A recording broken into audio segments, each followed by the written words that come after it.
All right. All right. Welcome, everybody. My name is Cassiopeia, and today I am so proud to be here on behalf of the Chicago Metropolitan Alumnae chapter of Delta Sigma Theta Sorority Incorporated, bringing greetings from our chapter president, the lovely Shamil Dillard, and my economic development chairs, LaDwina Smith and Javondelin. Again, my name is Cassiopeia. I am the subcommittee chair of CMAC Black Business Week. Woo! Yes, this is a virtual celebration and support of amazing Black business owners. And I'm so proud to not only be here with an amazing Black business owner, but also a soror of Delta Sigma Absolutely. Theta. Yes, we are here live with Dr.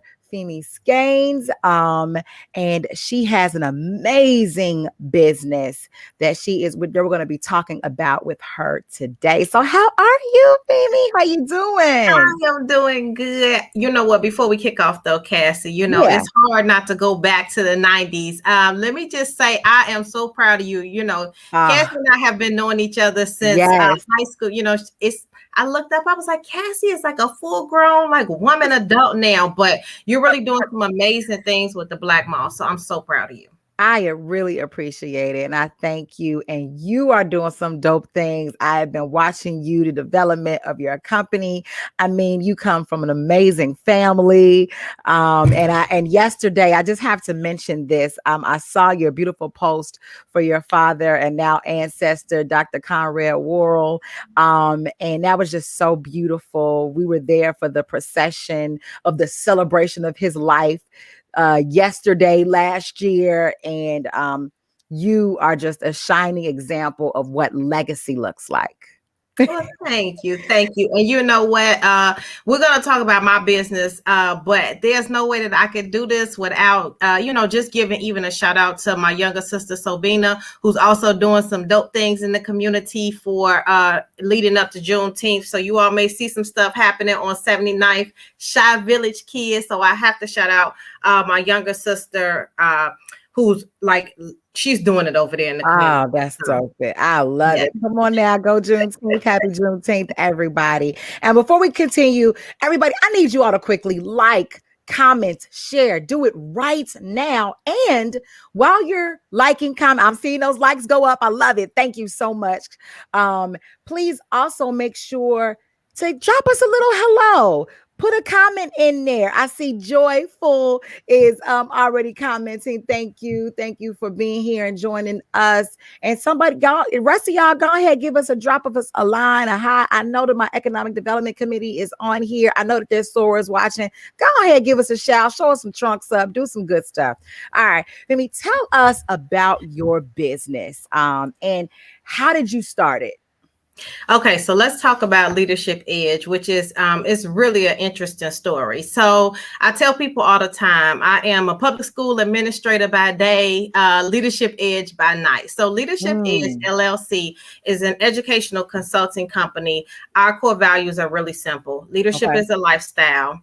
Equity is essential. And parenting is the promise. And so really we focus on those three things: building leadership, and not just leadership in educators, but building up our young people to be leaders and really building up our parents to be leaders. Yeah. Equity is essential, figuring out what does it really mean to make sure that we have equity happening in education and moving away from these buzzwords. And then parenting is the promise, something that I'm really passionate about: parent engagement, parent development, and helping our people figure out what they need to do, what they need to learn to really be able to not just engage, but to get back to being decision makers in public schools. Nice. I love that. That's really, really important. I know I've heard lots of people, kind of talk about teachers, teacher friends that we have that will say, parents are just not involved anymore.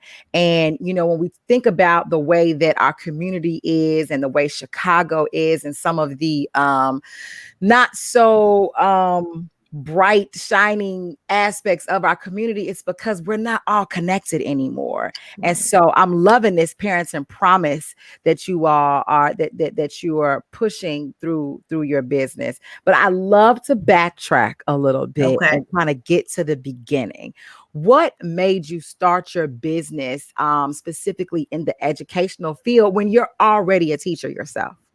So really what made me start, I do a lot of conference presentations. And so let me say, for people who are looking to start a business, what the story I'm about to tell is not how you start a business. You need right. I can tell you how to start a business, but this story is not it. Let's hear it. There's so many different paths to business. I was doing a lot of conference presentations and workshops, and literally everywhere I go, I would just get rave reviews. People would be like, "Oh, Femi, oh, Dr. Skanes, can you come to my school and speak? Can you do this? Can you do that?" And I quickly realized, I was like, I don't have a mechanism to get paid if people ask me to do the very thing that I'm passionate about. That's what really planted the seed. Now, the leadership is a lifestyle.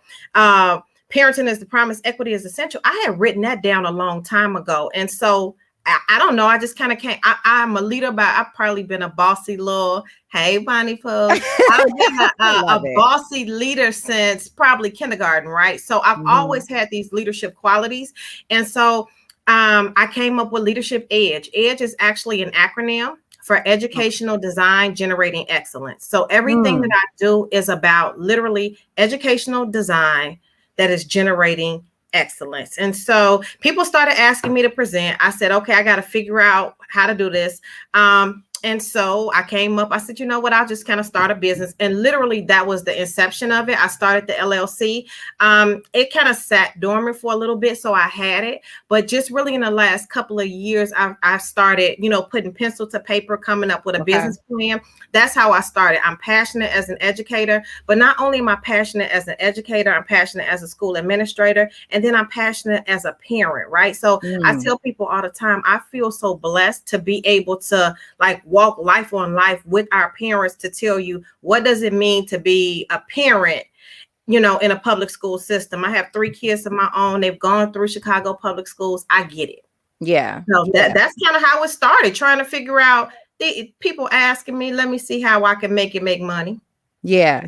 Come on now. I mean, when you have a passion, you are able to bring resources to yourself. People get paid doing all kinds of sometimes ridiculous things. So if we're out here servicing people and we're helping and we're solving a problem, then absolutely you should be able to reciprocate and benefit from that as you are helping to service others. So get your money, girl. And then, another thing, so probably about 5 years ago, being a school administrator, I became really frustrated because, and this is where I talk about parent engagement and helping parents to figure this out. The vast majority of schools in our community in Chicago have Title I parent funds, right? That means that there is money earmarked for parent engagement, for parent workshops, parent development, that if it doesn't get spent, it just goes away. Wow.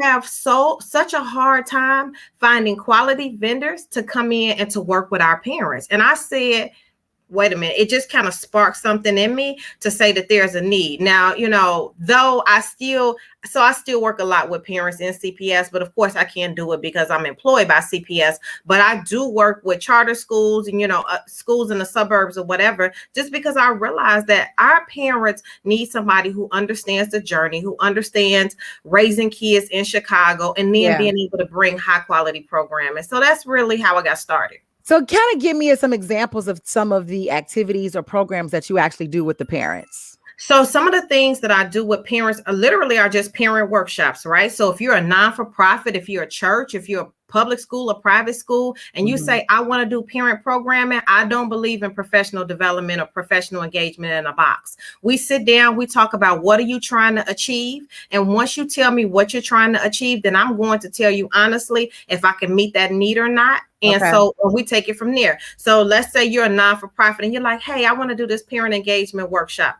We're going to sit for about 30 minutes. We're going to talk about like, hey, what are you trying to accomplish? And I'm going to pull it together. I'm going to give you a proposal. You tell me if that's meeting my need. And then I'm going to take your parents from there. That's all you got to do is tell me what you're trying to do. And I got it. I just finished one at a charter school where we talked about mental health and how we tap into our own mental health as parents to figure out like, how do I deal with me before I can really deal with my kids? Yeah. Amazing. Wow. So you got some comments in here. People are just loving it. Very interesting. Yes, what are the programs? So what happens? So the actual school will reach out to you? The school, the person, the whomever, right? So I'm not really bound just to schools. I do work with schools because I'm an educator. Yeah. But you know what? I'm also very Christian. You know, I tell people I'm Christian, but the Lord's still working on me, right? But heavily involved in church. And so, you know, I can work with churches. It's whoever wants to help parents figure out what does leadership look like, feel like, then that's what I'm here for. So when people are saying, what are the programs? You tell me the need and I put the program together. So that's actually just one part of Leadership Edge. That's the consulting part of it. Okay. When I'm actually delivering a service. But I have been so blessed. Really in the last year, you know, it's funny how things come full circle. But I also have a brick and mortar location. And so again, not how you do a business plan, people, right? But I just knew that I wanted to open up a space where I can collaborate with other amazing people in the community. And so we can do partnership programming. So if you came to me and you say, you know what, I'm Cassie and and I have a business on how to do candle making, but I can do this, but I don't have a space to do it, then I collaborate with other businesses, other non-for-profits in my brick and mortar location. So not only can I host workshops for parents, I can collaborate with other businesses, other non-for-profits and organizations to be able to open up my space to other businesses who may not have the overhead, but they have the expertise. So that's really the second part. So it's the consulting and it's the brick and mortar. I love it. So that way you're able to really collaborate with these other businesses and other educators and other maybe providers in different types of ways. Like, do you ever link up with maybe a cultural program or an arts program or other aspects that can, you know, help out with the education process? I actually have one that's kicking off this Saturday. It is actually a soror, Queen Vanita. She does a summer drama camp. And so we're collaborating this summer. Her summer camp classes will be held in collaboration with Leadership Edge. Just last month, I did something with another soror, Christina Wynn of the Winners Club. And she kicked off and she had, they had a pitch competition that was hosted in collaboration with the Edge. So I'm looking for other people who are willing to make an impact in the community. Anybody willing to make an impact? Like, reach out to me and we can figure out how we can make it work. I mean, I know strategy because, well, you know, you got to kind of know strategy to do what I do, right? But this is about flexibility. This is about us connecting as people. And we talk about my need, talk about your need, and we come together and we just meet the greater need of the community. So we got questions that are just flying in and I'm just loving it. And people are just really excited about the work that you're doing and talking about how amazing it is. And Fallon wants to know, do you work with LLCs that work with Black youth specifically? Yes, I work with LLCs and non-for-profits. Nice. So either one. And I know Sororcast is going to pop up my website, but I also, you know what, I'll drop my email in the chat as well, and people can feel free. And then there's one more part of it, right? So I have the consulting business. I have the brick and mortar that is the corporate space to the consulting business. But just recently, so you started off kicking off about, you know, talking about my father who now rests with the ancestors. He's probably up there bossing the ancestors. Listen, I do a good impression of your dad, but keep going. So my dad passed away June 3rd of 2020. And in his honor, my sisters and I have started a non-for-profit, Worrill Incorporated, which was really one of his visions. And so our mission right now is to be able to give scholarships back to young people. So Leadership Edge will also will be the home base for Worrill Incorporated. We're right now selling Juneteenth yard signs. So I'm going to plug those real quick.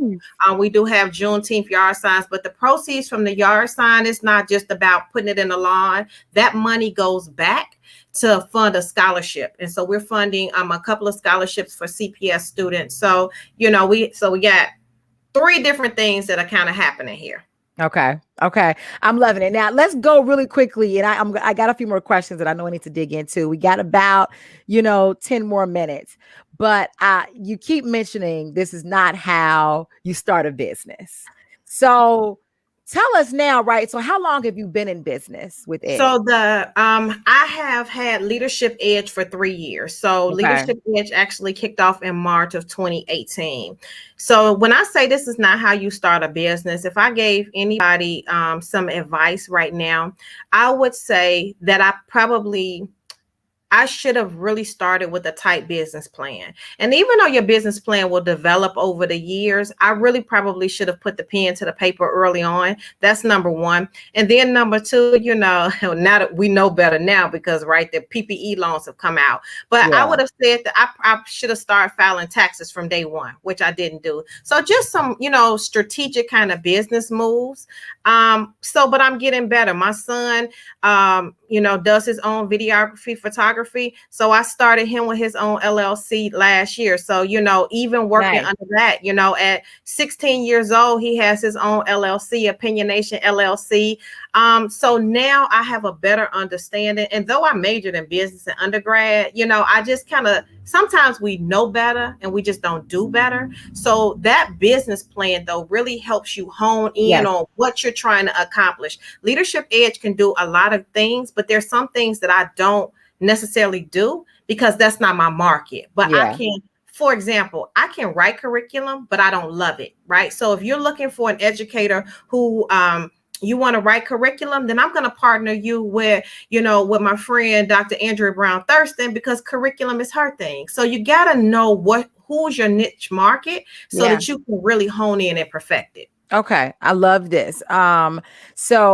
And I love that you're giving people this education, just so you know that, right? There are ways. Sometimes we get into business and it's by happenstance. It's because you're fulfilling a need immediately and you need to just start. And that's actually a really good thing to just start. You don't have to be perfect all the time. So I'm not even going to say what you did was wrong. What's really great is that you started to recognize, okay, now that I have something, I need to develop this business. And there are some formal ways that are going to help to strengthen the foundation of your business and eventually make it grow and expand. So this is really great. I love you putting it out there. If you have any other info, want to get some more advice in regards to business planning, you could definitely hit up the Black Mall as well. We have a program for that where you can start with your business plan or your business canvas, getting your mission.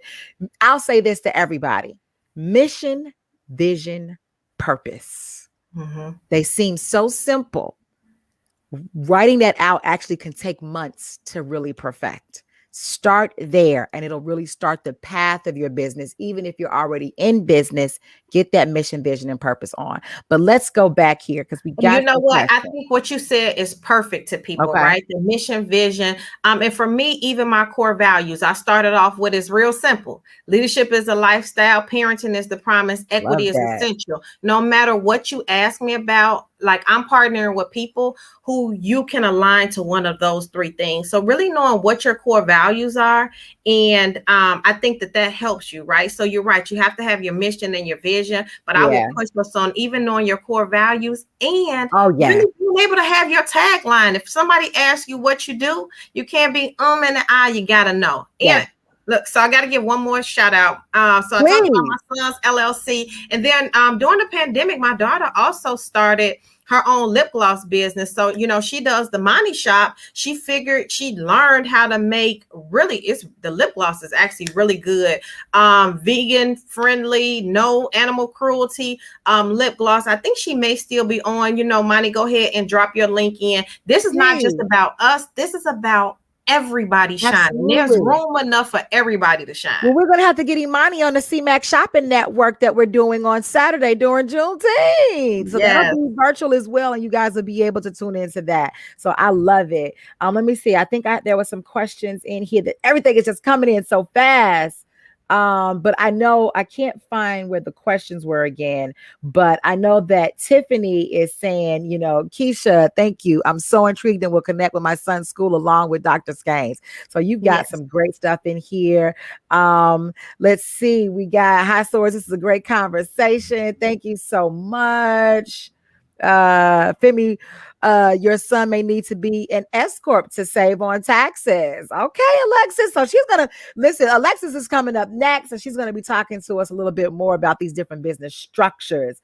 I am super excited. And you know what, Cassie, as we are leading up to Juneteenth, and as a people, we like to have a lot of fun and a lot of celebrations, right? And that's all great. I'm all here for all of the fun and celebration. But really, in order for us to achieve our goals, we have to really buckle down and look at our economic development plan. And so a lot of times we get so invested in the community that we're like, oh, this is not about money. And I would disagree. This is absolutely about money, because you have to have resources to be able to serve the people. So we have to be economically empowered as a people if we are going to continue to change our communities, if we're going to be able to really have a seat at the table. And so, everything that idea of like, we don't have to be worried about money. We just want to help our people. Well, you need some money to help the people. You do. Right? I think unfortunately the way that the country has put so much emphasis on the dollar, we confuse worshiping the hoarding of dollars with actual economic sustainability. And those are two different things. We have to have it. Even if you're talking about people even going to church or having a community center, like you said, you have to have resources to build that building, to be able to run that building. Even if you have a bunch of volunteers that are going to come and service, there are still some aspects that just aren't a part of volunteering. You still got to have lights. You still got to run water. You still got to run heat. Only thing that's going to get that done is money.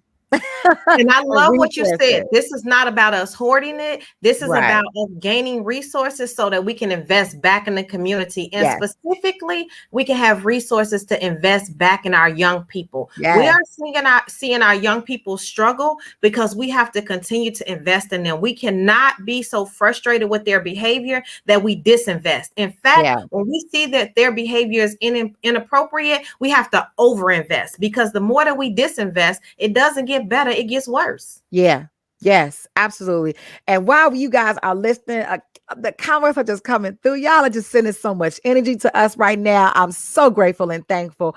Please make sure that you still like, comment, and share right now. Get some more people to watch this. This is valuable information.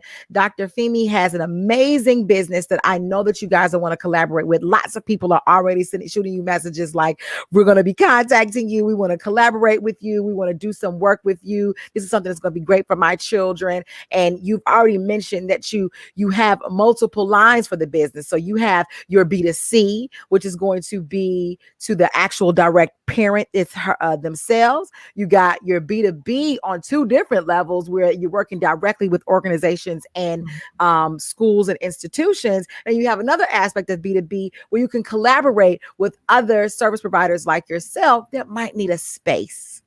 So that's it.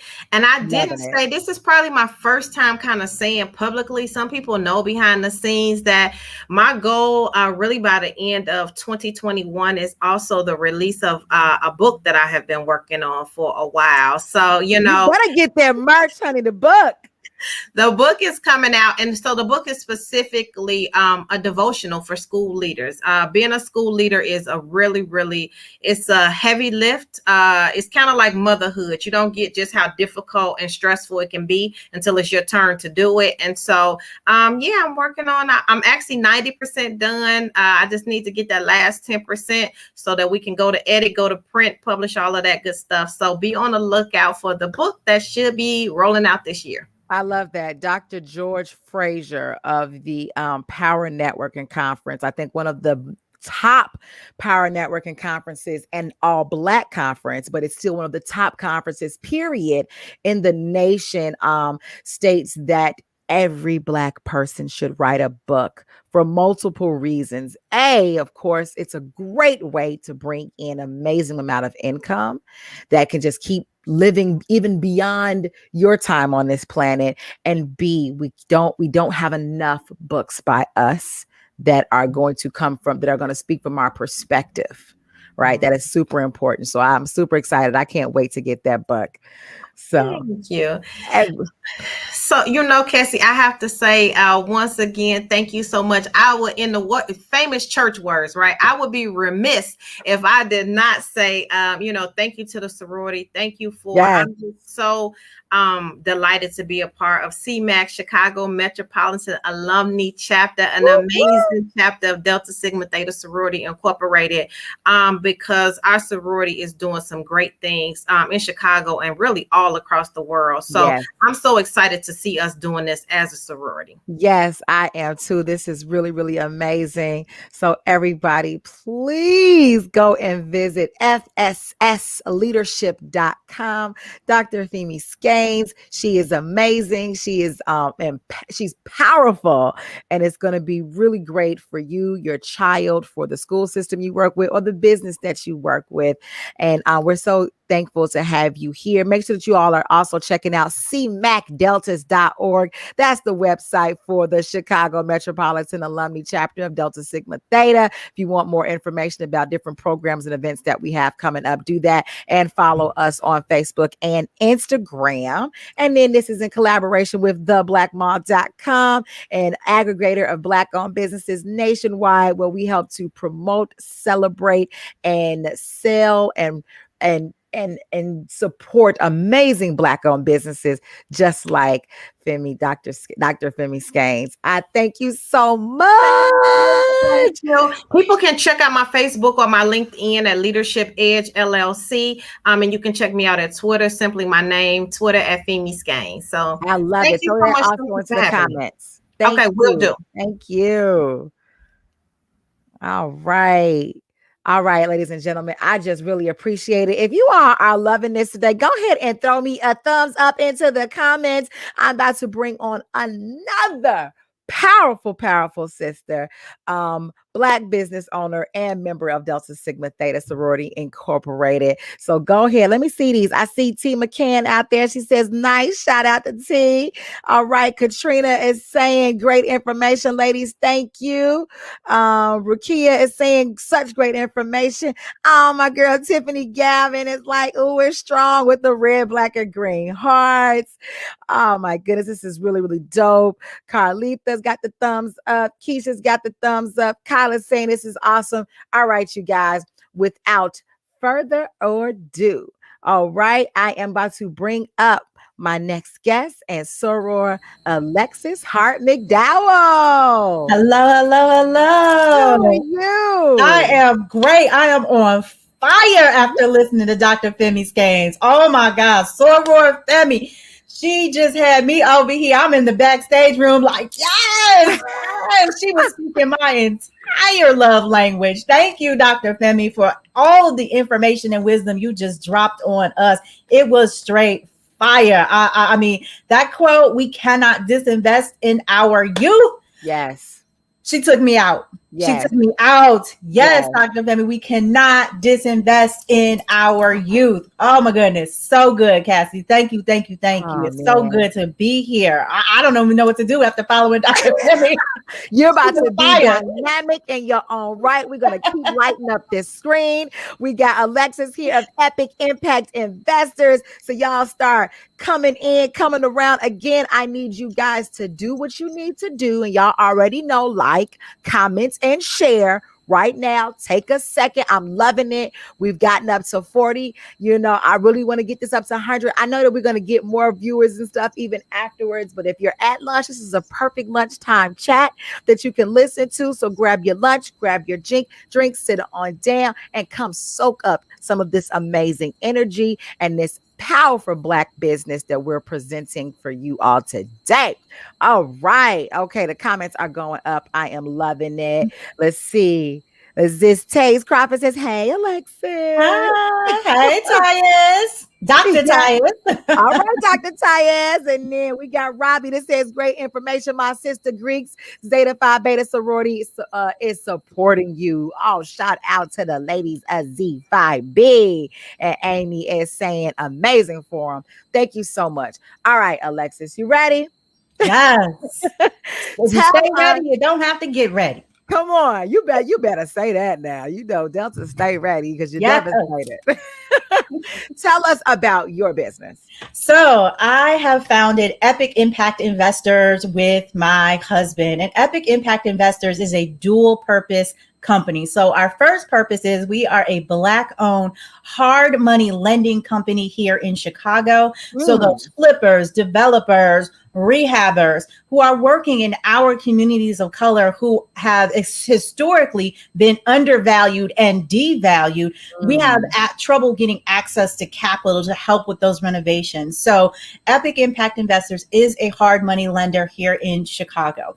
The second purpose of us is to help people of color passively invest in real estate. A lot of people of color have no idea that this is a way to passively invest in real estate and get a 10% return on your money.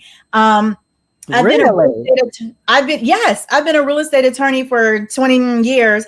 And I am just dumbfounded at, how many other cultures or other people of other ethnicities, their portfolio contains hard money lender investments, and people of color just have no idea. They feel like the only way to passively invest is to be a landlord, which is kind of active passive, or to get into a REIT or a real estate investment trust.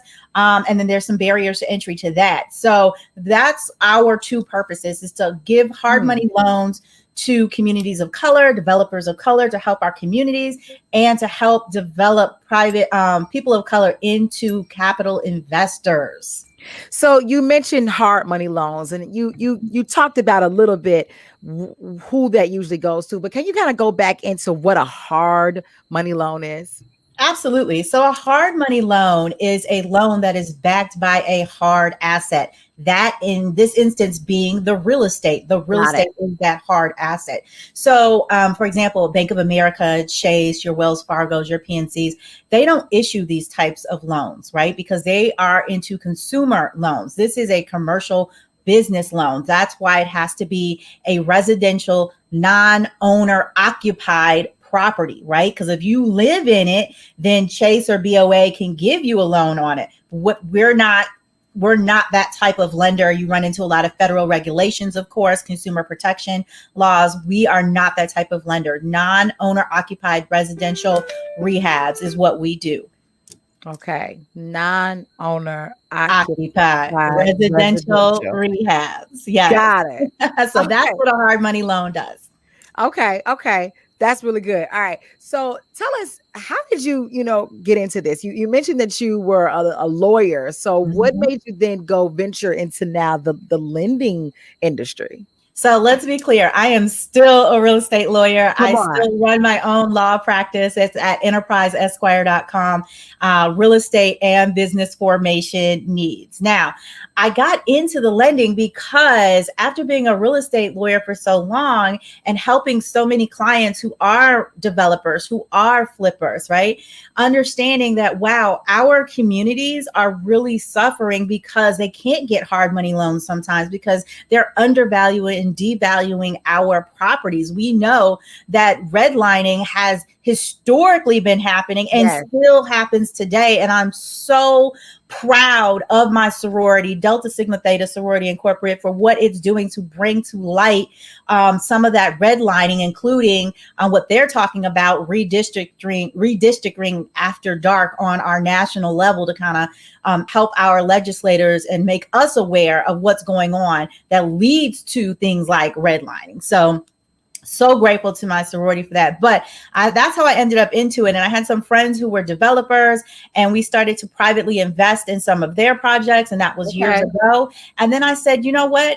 I want to make this an actual business to help more people, not only bridge that wealth gap that we experience as Black people, but to help our communities, right? So forgive me for a minute because I'm about to get on my soapbox. So this is what I love. Okay.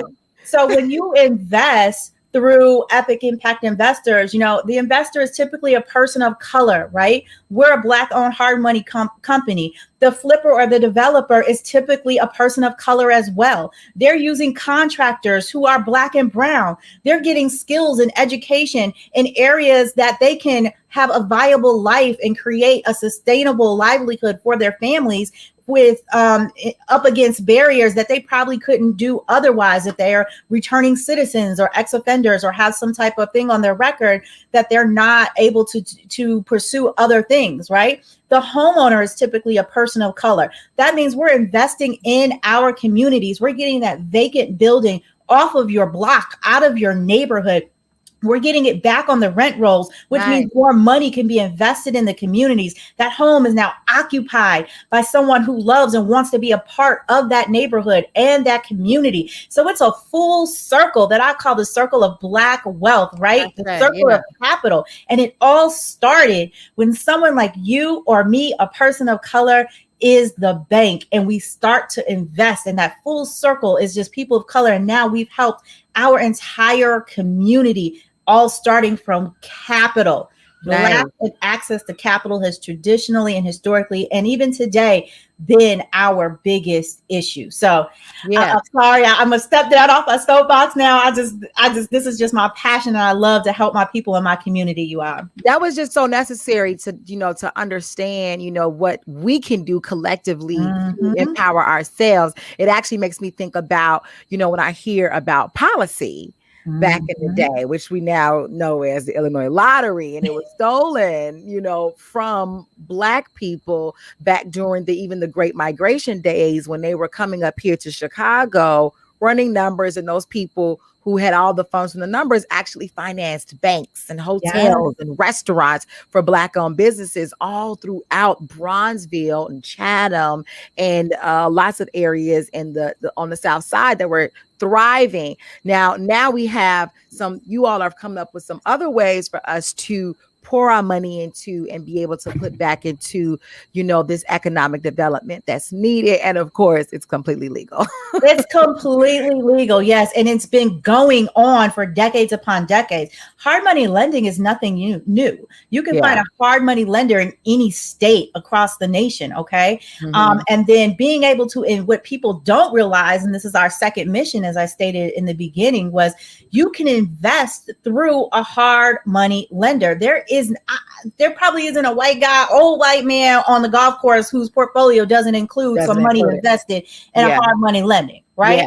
But this is something that we're unaware of. It allows us to be the bank for our own people. And Epic Impact Investors, I know it scares some people, right? So the whole purpose of coming through the hard money lender is that we take care of the due diligence, right? We paperwork that. We do first position loans only. So it's just like all the paperwork you had to sign when you bought your house or your condo or your townhome or whatever. The borrower has to sign all that same paperwork, and it's recorded with the county recorder of deeds, right? So we're running those numbers, throw back to what you just said, as well, right? We're making sure that the property is going to sell based on the market for a profit, so that our investors not only get their 10% return, but they're getting their capital investment back. So that's the beauty of this, is that you can focus on the profits, not the paperwork. That's what we're here for. Right. We do all the paperwork. So it truly is an eye-opening experience. It truly opens doors for people to say, hey, I can have income and impact in my community. Yes. I hope you have that written down somewhere. I do. Okay. I love it. So Shanae Brown asked, could I get a hard loan for a property I want to rent out? Yes, you can. You just cannot live in there. Okay. So it has to be, like I said, non-owner occupied. So there are plenty of hard money lenders who will give loans for what they call buy and holds, right? You're holding it, you're purchasing it, you're holding it, meaning you're renting it out, things like that. The numbers are going to be a little bit different. They're going to require a little bit more protections. Right now, Epic does not do buy and holds. Right now, we only do fix and flips only because our investors are looking to have their capital investment back right now. That's all it is. Okay. But that is something that we will expand into later. But that's an excellent question. But she certainly can get that from other companies, certainly. Perfect. And Michelle Flagg said, this is how some of the lawyers and doctors benefited from redlining back in the 50s and 60s. Mm-hmm. So I'm loving this. Oh, we have our Madam Soror President. What are the risks involved investing in hard money loans? Great question. Excellent question, Soror President. So, of course, there is risk in any investment. If anybody comes up to you and says, hey, I got this risk-free investment, run. Do not walk the other way because you are about to get scammed. Okay. Yeah. First and foremost. But of course, with any investment, there is risk. So one of the risks is, of course, the person not being able to complete the project for whatever reason, right? Sometimes they underestimated things. Sometimes life got in the way. Sometimes it may be an issue with a partner, right? So the risk is them not being able to complete the project. That's what everybody is concerned about. Oh, right. Now my money's tied up, right? That is the biggest risk. Now, one of the good things about investing in a hard money loan is that even if they default, you still make money because our default rate goes to a 24% interest rate.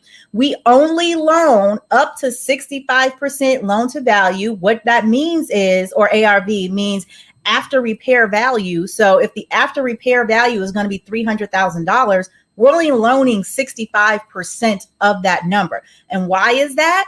To hedge that risk right there. Yeah. Because if we have to go to foreclosure, if they default on that loan, we have enough equity in that property to still sell that off to someone else who can finish it off. Our investors still make their capital investment back and the interest that they earn, whether at the basic rate or at the default rate. That's why it's so important, whether you invest through Epic or through someone else, that you understand what their lending underwriting guidelines are, because that's what's really going to determine the level of risk that your investment is going to have. Got it. This is really amazing. And we have another question here.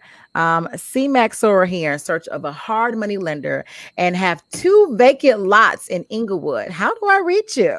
EpicImpactInvestors.com, and you have to fill out the loan application. So go right there to the borrowers tab and fill out that loan application, and we will evaluate it.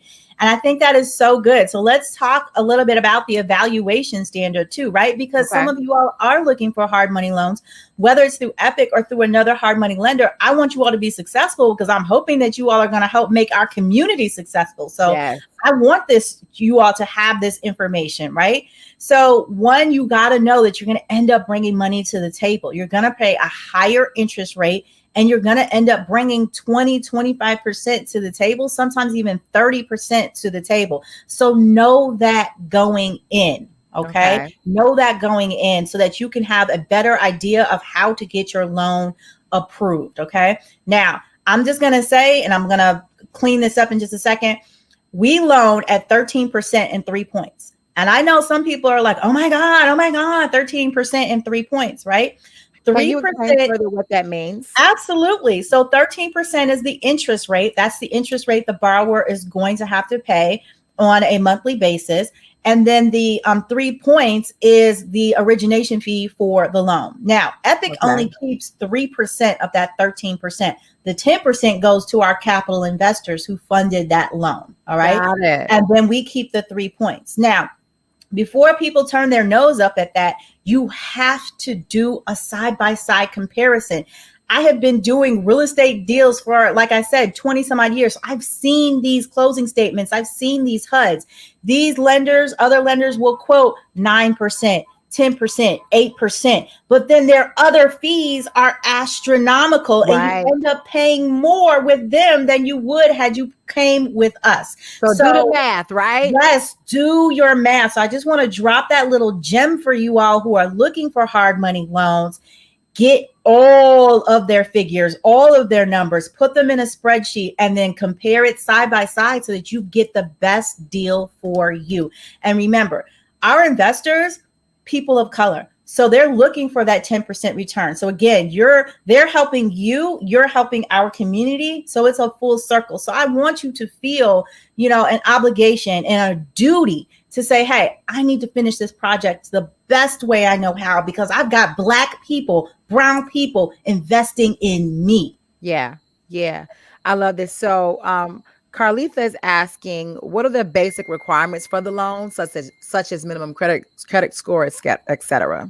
Excellent question, Carlitha. So this is huge because with your traditional banks, they're going to require a higher credit score, and everything is really going to run on that credit score, right? With hard money lenders, we're looking more at the asset. We're going to make sure that you have the experience and the know-how to finish the project, right? Because we don't want to own that property. Mm-hmm. We want you to finish it and sell it and pay us back. So the credit score is not so important to us. We look at it, yes. We pull your credit, yes. But the score is just going to mean you may have to bring more money to the table, right? So that 65%, depending upon what your credit score is, I may say, we're going to have to lower that to 60% to hedge our bets, to minimize the risk to the investors, right? But you can still get that loan, right? You're just going to bring more money to the table. That is an excellent question, Carlitha. So I have a personal question. Mm-hmm. And you've already explained that you do hard money loans, non-occupied residential. Mm-hmm. So I don't know if you'd be able to assist, but my fiance and I are trying to purchase a commercial building, and we'll be looking out for different loans. So it doesn't seem like it fits what you all in for. Uh-oh, Alexis, did you freeze? Oh no. Are you still there? Did you freeze on me? Oh my God, guys. Okay. There we go. There we go. All right. So I was asking, I'm not sure if you're able to assist or help, or maybe give us any type of referrals for a loan for a commercial building that we would like to purchase. Oh, absolutely. We can give, depending upon what it is that you're trying to do, we can certainly give you some recommendations and referrals for that. So, just send me an email. You can email me directly through the website. Let me know what it is you're looking for, and I'm more than happy to help. If I have a reference or a referral for you, I can certainly pass it on. Absolutely. Got you. Okay. I love this. So I want to kind of go back a little bit, because you mentioned that this is a business that you and your husband came up with. And then, of course, you already have another business. So first, tell me, how long have you been a real estate attorney? How long have you had? I've been a real estate attorney for 20 years. I keep hearing you fudging over that. First of all, let me tell you, Sorority, you look amazing. Thank you. Beautiful. So, own all them years, honey, because you don't look like you've been doing anything for 20 years. Thank you. So 20 years. Nice. Okay. And then how long have you had Epic Impact Investors? So I've been a private money lender, private investor for probably 8-9 years, somewhere in there, 7, 8, 9 years. And then we started the company last year. Oh, nice. So yes, fourth quarter last year, when I realized, hey, this is what I want to do to help our communities, to help bridge that wealth gap. It all starts with capital. It starts at the top, and then we can get it to funnel through to everybody else. It does. So how has that been, both you and your husband working together? What has that journey been like for you all professionally and personally? It's been a very interesting journey. He is so behind the scenes, right? So he doesn't ever want to step foot in front of the camera, right? So he's completely behind the scenes. So I've got him handling emails, doing some other stuff. And then he puts me out front to kind of help educate the public, right? To help educate you all about us offering hard money loans, and then to let potential investors know that this is an opportunity for them to invest as well. Nice. So I love that you all have identified what your roles are in your business. Oftentimes we hear like, oh, it can be disastrous when you're working not only just with your spouse, but any family members. Sometimes I hear like people will say, never work with your family. Yeah. I would say never work with anybody that you don't have a plan with. That's where the big issues come in. It's like we get excited, we have this idea, and then we just jump into full business without that plan being set up first, without having roles being identified, without having mentorship, without researching the actual industry. There's so many pieces that could be disastrous for any two people to come together and put a business if they don't have these pieces, these parts together. So I just love that. Oh my God, you hit on just the primary foundations to your success. So everything you just said were the literal building blocks to your success. And I employed those things, right? Being a business attorney, I help start people's businesses all the time, right? So I understand what it takes to have a successful business, and everything you just said, that mentorship is crucial. Yeah. I have a hard money lender mentor specifically for this industry, right? Because you need to have someone to go to let you know what it is that you don't know. It's so powerful. Yeah. So researching this industry, like I said, I was a private investor. What I'm asking people to do, I already did for several years before moving the business into this direction. So understanding that industry, researching it, having experience, having knowledge, absolutely crucial. That's why I can come out with so much confidence, because I've walked this walk. Yeah. Right? Yeah, that it's so crucial, and I love it. I love to hear stories where families are in business together, because that's really where our economic impact, our wealth is born. When we have these businesses that come from the family, then we're able to provide so many opportunity and education to our own children, and then that way now they're not having to struggle and start over at the same spot that we started at. They should be constantly progressing forward. Absolutely. So I'm just so grateful and thankful to hear about your business and learn about that. It's also a family business. Thank you, Cassiopeia. And again, you just set my heart on fire with everything that you just said, because we do want that legacy for our people, right? We don't want them to start over, like you said. And case in point, I was in this hard money lending forum, and this guy of a different persuasion, he was Caucasian, said he knew about hard money lending when he was in college. He knew about it. And he said then when he was in college, oh, that's how I'm going to retire. I'm going to do that. I'm going to do that when I retire in college. I had no clue about this in college. And that lack of knowledge is keeping us from wealth opportunities, right? The fact that he knew about that then, and the point that he was making in the forum was that he's far from retirement, and he, just like I, started a hard money lending company, but he's so much further along because he had the thought back in college. So if we expose our children at a younger age, let them know there are many ways to make money, to have wealth. Not you can do this and not have to go to college. I understand college is not for everybody, right? But you can certainly be an investor and understand what it is that you're getting into, as long as you understand that risk. So yes, that legacy is critically important. Critically important. And I also want to say, this is a way, the way that things are going in the world today, it's going to be very difficult for people to be traditionally retired, right? Like my parents are traditionally retired, okay?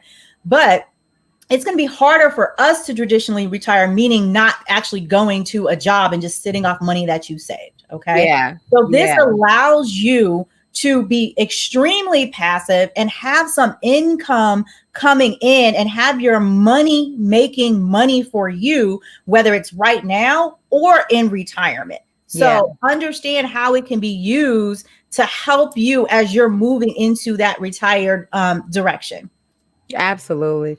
I am loving all of this, guys. We are just lighting it up. The people are loving it. Amanda says, exactly. Unfortunately, we teach our children debt versus wealth. We need to change the trajectory of our families. And I think, Alexis, you would be an amazing financial literacy speaker. I Because, love financial literacy. That's what we need, for our children. If you give it to them early, they're going to get it. They're going to soak it up and they're going to be prepared, already having this a part of their lexicon, their muscle memory. Yes. And my son, I'm so proud, he goes to Freedom Home Academy and he came home to me and he's 12 and he says, Mom, what type of investments do you have? Do you have a mutual fund? Are you doing any type of cryptocurrency? Yes. What type of investments are you into? I think I'm going to get myself a mutual fund. Love it.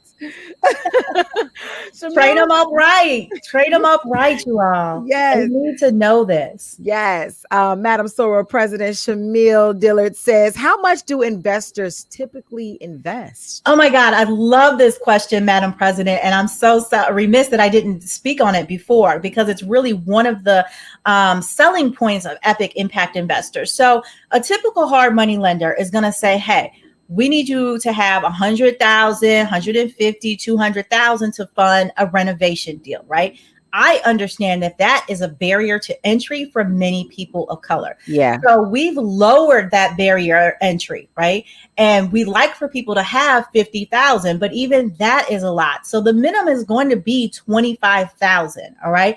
But I've had people who have 15,000 who have funded a deal. Now, the key is I'm going to start with my higher money people first to fill a deal, just because it's easier to manage less people. So if I have to fund $150,000 renovation, then I'm going to start with the people who have 50,000, who have 30, who have 25,000, and try to get there with that, right? Then if I say, oh, I've got a $15,000 gap, then I'm going to touch those people who have the $15,000 to give to be a part of it. So that is one of the ways that Epic lowers the barrier to entry so that people of color can invest. And I understand our mindset that this is a lot of risk, especially when you're moving in an area that you may be unfamiliar with. So I give a lot of education and, understanding that,